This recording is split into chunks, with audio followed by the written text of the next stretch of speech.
नमस्कार, हमारा उत्तर प्रदेश बुलेटिन में आप सभी का बहुत बहुत स्वागत है। मैं आपके साथ हर्ष चौधरी।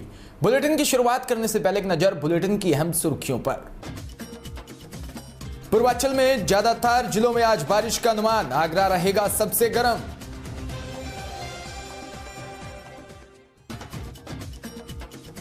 सरेनी में कड़ी सुरक्षा के बीच हुआ ब्लॉक प्रमुख पद का नामांकन।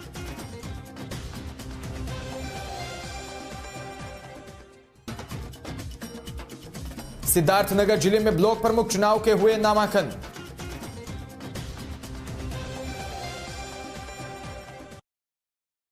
उत्तर प्रदेश में मौसम विभाग ने शुक्रवार की दोपहर तक होने वाली बारिश को लेकर ताजा अनुमान जारी कर दिया है। दोपहर तक पूर्वांचल के ज्यादातर जिलों में बारिश की संभावना है। दोपहर तक जिन जिलों में बारिश की संभावना जताई है वो बलिया, अयोध्या, अम्बेडकर नगर, अमेठी, सुल्तानपुर, बस्ती, सिद्धार्थपुर नगर, बलरामपुर, गोंडा और बहराइच और बाराबंकी और रायबरेली है। इन जिलों में बारिश के साथ साथ हवा के तेज झोंके भी चलेंगे। वैसे तो गर्मी और उमस से पिछले एक हफ्ते से लोगों का हाल बेहाल था, लेकिन गुरुवार की शाम से मौसम ने थोड़ी करवट ली है। पूर्वांचल के तो कई जिलों में अच्छी बारिश भी हुई, लेकिन जो जिले इसमें महरूम रह गए वहां ठंडी हवाओं ने काम बना दिया।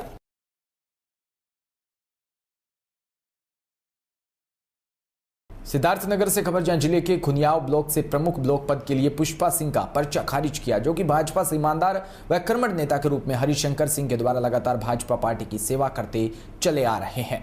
वहीं पुष्पा सिंह, जो कि हरिशंकर सिंह की अनुज वधू है, उनका कहना है कि सतीश द्विवेदी के द्वारा ही हमारा पर्चा खारिज किया गया है। वहीं हरिशंकर, जो कि पार्टी से समर्थित नहीं थे, उन्होंने निर्दलीय के रूप में पर्चा दाखिल किया था। उसके बाद उनका पर्चा खारिज कर दिया गया है।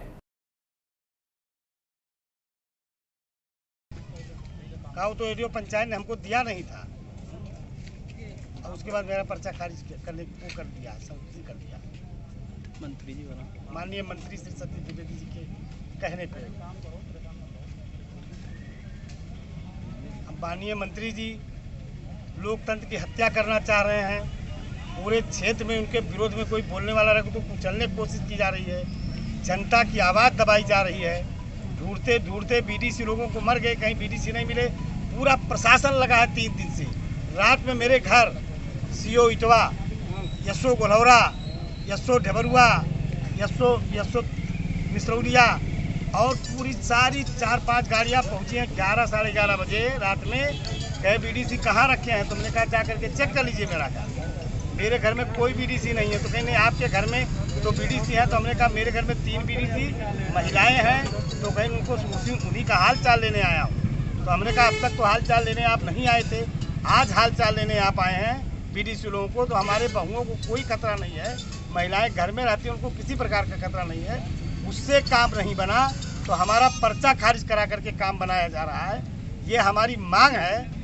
अभी जनपद सिद्धार्थनगर के सभी 14 विकास खंडों पर नामांकन की प्रक्रिया चल रही है और सभी जगहों पर हमने पर्याप्त पुलिस लगाया है। क्षेत्राधिकारी सभी जगहों पर प्रभारी बनाए गए हैं और सभी जगहों पर 2-2 थाना प्रभारी की ड्यूटी लगाई गई है और प्रत्याशियों को आने जाने में कोई असुविधा ना हो, इसके लिए पूरा ध्यान रखा जा रहा है। शांतिपूर्वक पर्चा दाखिला कराया जा रहा है। किसी को डराने धमकाने या किसी तरह की भी प्रलोभन देने की कोई कोशिश करेगा तो उसके विरुद्ध सख्त कार्रवाई की जाएगी। उत्तर प्रदेश में हो रहे ब्लॉक प्रमुख चुनावों को लेकर रायबरेली जिले के विकासखंड कार्यालय सताव में निर्दलीय प्रत्याशी देवेंद्र प्रताप सिंह उर्फ सम्मी सिंह अपने प्रस्तावों की व अधिवक्ताओं के साथ ब्लॉक कार्यालय में एआरओ के समक्ष नामांकन पत्र दाखिल किया। रायबरेली जिले के विकासखंड संताव में होने वाले ब्लॉक प्रमुख चुनाव के लिए अपने प्रस्तावक व अधिवक्ता के साथ नामांकन पत्र दाखिल किया। नामांकन पत्र दाखिल करने के बाद मीडिया से रूबरू हुए। वहीं ब्लॉक प्रमुख पद के प्रत्याशी देवेंद्र प्रताप सिंह उर्फ सम्मी सिंह अपनी जीत सुनिश्चित करने का दावा भी किया है।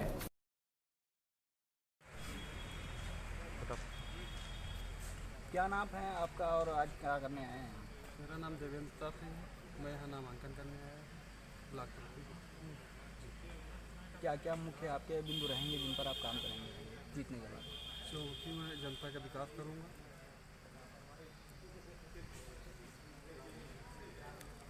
विकास का वादा आते हैं, सभी लोग करके चले जाते हैं। हर मौका मिलेगा। मैं पहली बार मैं ब्लॉक आया हूँ, चुनाव ब्लॉक में दोबारा आया हूँ क्योंकि मैं पहली बार बीडीसी का पर्चा नाम लेने आया था। दोबारा मैं ब्लॉक प्रमुख नामांकन करने आया हूँ और ये है आत्मविश्वास है हमें कि मैं ही ब्लॉक प्रमुख बनूंगा। मैंने मेरी जनता और 83 BDC ब्लॉक प्रमुख रहेंगे। जीत को लेके आप कितना % आश्वस्त हैं? मैं 100% आश्वस्त हूँ कि मैं ही ब्लॉक प्रमुख बनूंगा। आज आपका नामांकन हो चुका है? जी भैया ले लो भैया, भैया अपना पूरा परिचय दे दीजिए। विकास त्रिपाठी एडवोकेट। भैया आज कहाँ पर आए हैं आप? मैं देवेंद्र सिंह का नामांकन कराने आया हूँ यहाँ ब्लॉक में जी। और मुझे उम्मीद है देवेंद्र भाई युवा हैं और ये ब्लॉक प्रमुख तो ये बनेंगे, लेकिन इनके साथ साथ इनके सम्मानित जो BDC हैं ये नहीं, पूरे सम्मानित क्षेत्र के BDC ब्लॉक प्रमुख बनेंगे और कभी कोई रबड़ स्टैम्प की तरह ये काम नहीं करेंगे। युवा हैं, युवा सोच है, आज का भारत युवाओं का भारत है और मुझे विश्वास है कि ये सबका मान, सबका सम्मान, सबका साथ, सबका विकास के नारे पे काम करेंगे और क्षेत्र का चहुमुखी विकास करेंगे। रायबरेली से खबर, जहां ब्लॉक प्रमुख पद के लिए संपूर्ण उत्तर प्रदेश में आज जोरों शोरों से नामांकन किए गए। इसी बीच सरेनी ब्लॉक में भी निर्दलीय प्रत्याशी विभा सिंह ने अपना नामांकन किया। उधर दूसरी ओर भारतीय जनता पार्टी की ब्लॉक प्रमुख पद की प्रत्याशी कंचन सिंह ने अपना नामांकन एक बड़े काफिले के साथ ब्लॉक परिसर पर पहुंचकर किया। इस बीच उनके साथ सैकड़ों की संख्या में उनके साथ कार्यकर्ता मौजूद रहे। सिद्धार्थनगर जिले में आज ब्लॉक प्रमुख चुनावों के नामांकन हुआ। जिले के 14 ब्लॉक में नामांकन हुआ। नौगढ़ तहसील के लोटन ब्लॉक में भी नामांकन हुआ। यहां पर भाजपा व एक निर्दलीय प्रत्याशी ने नामांकन किया। यहां पर भाजपा के सुरेंद्र मणि त्रिपाठी व निर्दलीय प्रत्याशी आशीष सिंह मैदान में है। आपको बता दें कि यहां के ब्लॉक से निर्दलीय प्रत्याशी आशीष सिंह कांग्रेस के पूर्व विधायक अनिल सिंह के सुपुत्र है, इसलिए उन्हें कांग्रेस प्रत्याशी कहना भी गलत नहीं होगा। वहीं नामांकन में भारी संख्या में कांग्रेस व स्थानीय समर्थक पहुंचे। वहीं कपिल वस्तु विधानसभा में समाजवादी पार्टी के पूर्व विधायक विजय पासवान भी मौके पर मौजूद रहे। अब विकास के मुद्दों को लेकर के ही हमने पर्चा दाखिला किया है और अनवरत रूप से हम आगे आने वाले 5 सालों में विकास की दिशा देंगे। मैं मैनेजमेंट का स्टूडेंट हूँ, MBA हूँ और मैनेजमेंट की स्थिति यही होती है कि सबको साथ लेकर के चलना, जैसे भी हो सके सबको मैनेज करना। तो ऐसा ही प्रयास करूंगा कि क्षेत्र की जनता, हमारे इतने भी क्षेत्र पंचायत सदस्य हैं, सबको एक कड़ी में पिरोते हुए सबको साथ लेकर के यहाँ की विकास की दिशा दूंगा। जनपद के जौनपुर से खबर, जहां अजय साहनी पुलिस अधीक्षक जौनपुर के निर्देश में अपराध व अपराधियों के विरुद्ध अभियान चलाया जा रहा है। इसी क्रम में अपर पुलिस अधीक्षक ग्रामीणों के दिशा निर्देश व क्षेत्र अधिकारी सदर के पर्यवेक्षण में थाना सराय ख्वाजा को गांव मोजा पलाहू कला से सूचना प्राप्त हुई कि एक नाबालिग लड़की का अपहरण हो गया, जिसके संबंध में थाना स्थानीय पर वादी की तरहीर के आधार पर अख्तर पुत्र इब्राहिम व फेज सेफ पुत्र गण इब्राहिम पुत्र अज्ञात बरहद थाना बरहदगढ़ आजमगढ़ के विरुद्ध मुकदमा पंजीकृत किया। मुकदमे में अभियुक्तों की शीघ्र गिरफ्तारी व पीड़िता की शीघ्र बरामदगी के लिए थाना सराय ख्वाजा पुलिस द्वारा तत्परता से कार्रवाई करते हुए पीड़िता को मात्र 36 घंटे के अंदर बरामद किया। ये दिनांक 6 जुलाई को थाना सराय ख्वाजा अंतर्गत एक नाबालिग लड़की का विपरीत समुदाय के युवक के द्वारा अपहरण के संबंध में सूचना प्राप्त हुई थी। उस पर तत्काल उचित धाराओं में अभियोग पंजीकृत करके पुलिस अधीक्षक सर्विलांस और स्वाट की टीम को भी लगाया गया था, जिससे कि इसको आज उस नाबालिग पिता को और अपहृत करने वाले व्यक्ति को पकड़ा गया है। इसने बताया कि उस दिन ये उसको यहाँ से ले जा करके पहले जौनपुर बस अड्डे पर आया, यहाँ से बस पकड़ा, आजमगढ़ गया, आजमगढ़ से जाने के बाद अम्बेडकर नगर में रात में एक कमरे में होटल ले करके रहा।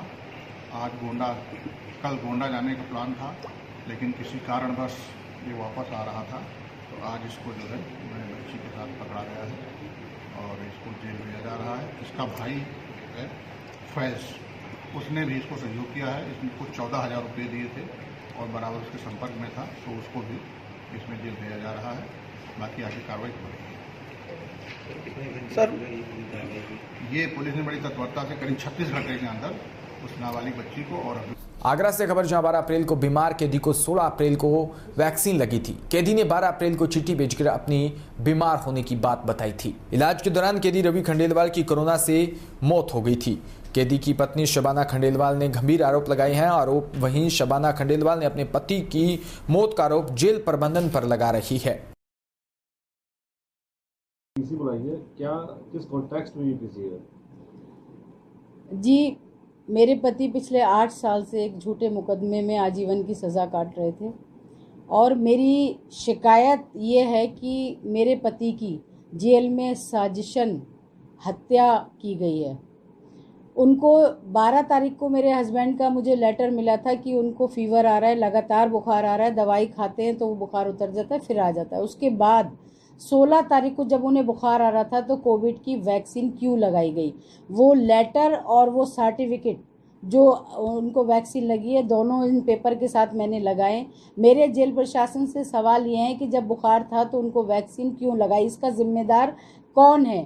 तब उसके बाद भी उन्हें बुखार आता रहा, कोरोना पॉजिटिव हो गए तो जेल प्रशासन ने हमसे झूठ क्यों बोला। मेरी लास्ट 26 तारीख को सुप्रिटेंडेंट साहब से बात हुई, उन्होंने बोला कि वो बिल्कुल ठीक है। अगर वो ठीक थे तो फिर 27 अप्रैल को उन्हें एसएन मेडिकल क्यों भेजा गया। हमें मनोज शर्मा सिपाही है वहाँ पर, उसके द्वारा खबर की गई कि आप एसएन जाकर देख लीजिए और उनको चेकअप के लिए भेजा जा रहा है। जब मैं एसएन पहुंची तो उनके ऑक्सीजन लगा हुआ था, हालत बेहद गंभीर थी। एसएन वालों ने बिना देखे, बिना छुए, बिना उनका कुछ जांच किए उनको सीधे लखनऊ के लिए रेफर कर दिया मरने के लिए, 4 घंटे के सफ़र पे। कौन लापरवाह, किस पर आरोप है आपका? जेल प्रशासन इसका जवाब दे, वो जिम्मेदार है। मेरी पति की, मेरा स्पष्ट ये मानना है कि साजिशन हत्या हुई है उनकी। वो जब बीमार थे, बुखार था तो क्यों वैक्सीन लगाई, इसका मुझे जेल प्रशासन से जवाब चाहिए। जब उन्हें लखनऊ भेजा गया बिना ऑक्सीजन सिलेंडर के, 1 सिलेंडर दे के भेजा और वो पहले टोल पे ख़त्म हो गया। बहुत हंगामा करने के बाद 1.5 घंटे के बाद वो भिजवाया गया। जब हम लखनऊ पहुँचे तब भी वहाँ कोई व्यवस्था जेल प्रशासन की नहीं थी। हमने अपने संबंधों के आधार पर उनको किंग जॉर्ज मेडिकल में एडमिट कराया। शिकायत की आपने? मैंने शिकायत की है, मैंने WHO को शिकायत की है, मैंने प्रधानमंत्री को की है, मैंने मुख्यमंत्री को की है, मैंने IG जेल को करी है, मैंने आगरा DM को करी है, मैंने ये मैं बताती जा कारागार मंत्री को मैंने शिकायत की है। उसके बाद मुख्यमंत्री जो चीफ सेक्रेटरी हैं अवस्थी जी, उनको मैंने कंप्लेंट डाली है, स्वास्थ्य मंत्री को डाली है, NHRC को डाली है मैंने। और मुझे इन सारी, उसका भी मैंने जो रजिस्ट्री की है, ईमेल की है, वो आपके साथ इस पेपर में संलग्न है। मुझे उन सब से जवाब चाहिए। SP सिंह बघेल जी न्याय मंत्री बने, हमें बहुत खुशी है कि हमारे आगरा को गौरव प्राप्त हुआ, मगर मेरा जिस दिन वो आएंगे सबसे पहले न्याय मांगने उनसे मैं जाऊंगी और मुझे इस सब नाइंसाफी के खिलाफ न्याय चाहिए। रायबरेली से खबर, जहां खीरो विकासखंड में ब्लॉक प्रमुख पद का आज 10 बजे ब्लॉक मुख्यालय पर नामांकन प्रारंभ हुआ। सबसे पहले खीरो के पूर्व ब्लॉक प्रमुख उमाशंकर यादव ने अपना नामांकन प्रक्रिया पूरी की। उसके बाद अनिल कुमार हरचंदपुर विधायक राकेश सिंह के साथ नामांकन किया। इस दौरान CO व SDM लालगंज व कोतवाली खीरो दलबल के साथ मौजूद रहे। वहीं बिजनौर से खबर, जहां ब्लॉक प्रमुख चुनाव का ऐलान होते ही सरगर्मियां तेज हो गई। जनपद के सभी 11 ब्लॉक में आज नामांकन पत्र जमा किए। के लिए जनपद बिजनौर में सभी ब्लॉक में नामांकन पत्र जमा करने के लिए पुख्ता इंतजाम किए गए। कड़ी सुरक्षा के बीच ब्लॉक प्रमुख 2 पदों के इच्छुक उम्मीदवार अपने अपने नामांकन पत्र जमा करेंगे। वहीं 10 जुलाई को मतदान और मतगणना होगी। DM व DSP ने ब्लॉक कार्यालय में नामांकन प्रक्रिया के लिए की गई व्यवस्थाओं का भी निरीक्षण किया है। आगरा से खबर, जहां जाबांज अफसर निशामक त्यागी ने थाना सिकंदरा क्षेत्र से गुजर रही काले रंग की टाटा सफारी चालक पर शक होने के कारण टाटा सफारी का पीछा करना शुरू किया, जिस पर ट्रांसपोर्ट नगर से टाटा सफारी का पीछा करते आ रहे सिकंदरा थाने में तैनात निशामक त्यागी ने इसी दौरान थाना फोन किया। थाना सिकंदरा के नजदीक थाना प्रभारी कमलेश सिंह रामदयाल व अन्य साथियों ने टाटा सफारी को रोक लिया। गाड़ी रोकने के बाद गाड़ी चालक से पूछताछ की गई। उसके बाद गाड़ी को चालक सहित चेकिंग करने के लिए इजाजत दे दी। इस तरह शक के आधार पर पुलिस ने जवान का आगे चल रही गाड़ी का पीछा करना काफी सराहनीय कार्य है, क्योंकि आपराधिक गतिविधियों में लोग अक्सर जान हथेली पर रखकर रोड पर निकलते हैं, लेकिन थाना सिकंदरा में कार्य कर रहे निशामक त्यागी ने बहादुरी का कार्य कर पुलिस की छवि में 4 चांद लगाए हैं। कुशीनगर से खबर, जहां ब्लॉक नेबुआ नौरंगिया में ब्लॉक प्रमुख पद के लिए 4 लोगों का नामांकन पत्र दाखिल किया। भाजपा से बिंदु देवी पत्नी शेषनाथ यादव ने अपने भाजपा पदाधिकारी कार्यकर्ताओं के साथ नामांकन पत्र दाखिल किया। वहीं नामांकन पत्र के दौरान मौजूद रहे विधायक जटाशंकर त्रिपाठी, भाजपा नेता कृष्ण मुरारी पांडे, समस्त भाजपा कार्यकर्ता व पदाधिकारियों की देखरेख में पर्चा नामांकन हुआ। आगरा में युवा अधिवक्ता संघ के अध्यक्ष नितिन वर्मा के नेतृत्व में आगरा के सांसद प्रोफेसर एसपी सिंह बघेल को राज्य सरकार में विधि कानून मंत्री बनाए जाने पर अधिवक्ताओं ने खुशी जाहिर की और मिष्ठान वितरण किया। वहीं पिछले काफी समय से आगरा में हाईकोर्ट में मांग की जा रही है। युवा अधिवक्ता संघ ने राज्य मंत्री प्रोफेसर एसपी सिंह बघेल से पुणे मांग कर हाईकोर्ट में बेंच की। कहा कि अब हमें पूरा विश्वास है आगरा में हाईकोर्ट बेंच स्थापित किया जाएगा, क्योंकि आगरा के सांसद एसपी सिंह बघेल हमें काफी उम्मीदें हैं। अपना परिचय बताएं। मैं सुनील शर्मा अधिवक्ता संघ का संरक्षक हूँ और आज हमारे जो एसपी सिंह बघेल साहब जो सांसद रहे हैं और आज कानून मंत्री हो गए हैं, विधि कानून मंत्री, उनसे हम यही उम्मीद चाहते हैं कि हाईकोर्ट बेंच की स्थापना के लिए अपना संघर्ष करें और हमको यहाँ पर आगरा में बेंच की स्थापना हो सके। इससे नितिन वर्मा एडवोकेट, मंडल अध्यक्ष युवा अधिवक्ता संघ। आज किस मांग को लेकर के प्रदर्शन किया जा रहा है? देखिए, आज प्रदर्शन का मैं इसे खुशी ज़्यादा कहूँगा, क्योंकि आज हम लोगों में उत्साह है और खुशी की लहर है कि आगरा के माननीय सांसद यशस्वी प्रोफेसर एसपी सिंह बघेल साहब को विधि एवं न्याय का राज्य मंत्री बनाया गया भारत सरकार में। और जैसा कि आप सभी लोग मीडिया के साथी भी जानते हैं कि वर्षों से जस्टिस जसवंत सिंह आयोग की रिपोर्ट को लागू कराने के लिए आगरा के अधिवक्ता संघर्षरत हैं और हमारे आदरणीय हाईकोर्ट बेंच स्थापना संघर्ष समिति के स्वर्गीय संयोजक जो अब हमारे बीच में नहीं रहे हैं, बड़े बड़े आंदोलन हम लोगों ने किए हैं इसके लिए। तो माननीय सांसद जी के आगरा से मंत्री बने जाने के बाद में हमारे अंदर बहुत ही ऊर्जा और बहुत ही भाव हम कहें आ चुका है और हम ये समझ रहे हैं कि जो मौका, जिस मौके की राजनीतिक मौके की तलाश में हम लोग थे, वो अब पूरा हो चुका है और खुद ब खुद हमारी झोली में आके गिरा है। तो अब माननीय सांसद जी से हम ये अपील करना चाहेंगे आप लोगों के माध्यम से कि जल्द से जल्द जस्टिस जसवंत सिंह आयोग की रिपोर्ट को यहाँ लागू कराने की कृपा करें। जिले को मंत्री बनाया गया है, तो आपको कितनी उम्मीदें हैं कि यहाँ हाईकोर्ट बनने की चांसेस हैं? देखिए, माननीय मंत्री जब उसी विभाग के हैं तो उम्मीद निश्चित रूप से 100% है। वो राज्य मंत्री हैं, राज्य मंत्री का अहम रोल होता है और उत्तर प्रदेश में भी मंत्री रहे हैं, यहीं से विधायक, यहीं से सांसद रहे हैं, तो सांसद है भी। तो निश्चित रूप से हमारे बहुत ही ज़्यादा उनसे अपेक्षाएं हैं और मैं तो चाहता हूं बेंच के साथ साथ अब तो एयरपोर्ट, रबर चेक डैम और जो भी आगरा की मूलभूत आवश्यकता है वो पूरी करें। कैसा लग रहा है कैबिनेट में जगह मिलने जा रही है और किस तरीके से मार रहे हैं आप? मुझे बहुत अच्छा लग रहा है और नेचुरल सी बात है कि बहुत ऊंचा एक पद माननीय मोदी जी ने सौंपा है और बहुत ही खुशी का माहौल है। मुझे सुबह से बहुत फ़ोन आ रहे हैं, बहुत अच्छा लग रहा है। मतलब मैं अपनी खुशी ज़्यादा बयान नहीं कर सकती कि मुझे बहुत अच्छा लग रहा है। राजनीतिक की सफर की बात करें तो अब तक किस तरीके का सफर रहा एसपी सिंह बघेल जी का और तमाम देखा गया कि कई दल में भी वो रह चुके हैं और आप अपना स्थान भी कहीं ना कहीं यहाँ पर बना चुके थे। कैसा सफर रहा है आपका, क्या मान रही है? बघेल साहब का सफ़र बहुत ही ज़्यादा संघर्षशील रहा है शुरू से। पहले वो पुलिस में थे, उसके बाद सिक्योरिटी चीफ मिनिस्टर के सिक्योरिटी ऑफिसर थे, उसके बाद आगरा कॉलेज प्रोफेसर, उस वहाँ से इनका राजनीतिक सफ़र शुरू हुआ। बहुत स्ट्रगल किया कि एक इंसान जो एक अटैची लेके आगरा में आया हो और एक इतना बड़ा प्लेटफॉर्म तैयार करना कोई आसान नहीं था।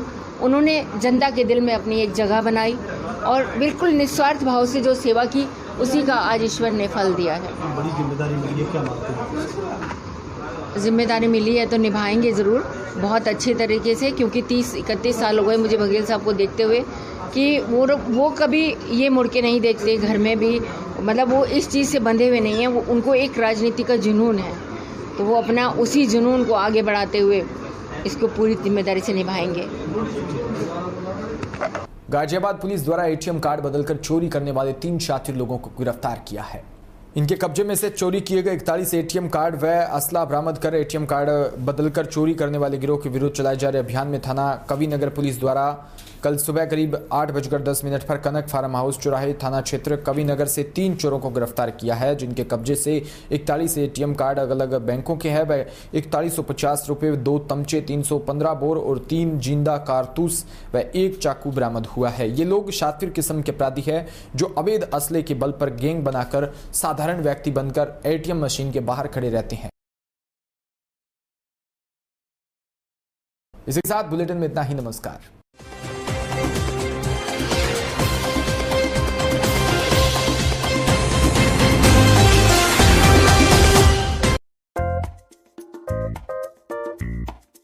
मुख्यमंत्री चिरंजीवी स्वास्थ्य बीमा योजना क्या है? इस योजना को